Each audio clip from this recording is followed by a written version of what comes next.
Tarantulas are expert diggers. Many species create intricate burrows underground, complete with silk-lined walls and hidden entrances.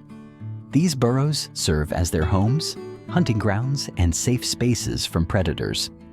Some tarantulas even build trapdoors made of soil and silk to camouflage their hideouts.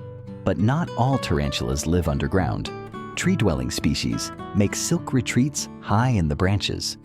Whether on the ground or in the trees, tarantulas are true architects of the arachnid world.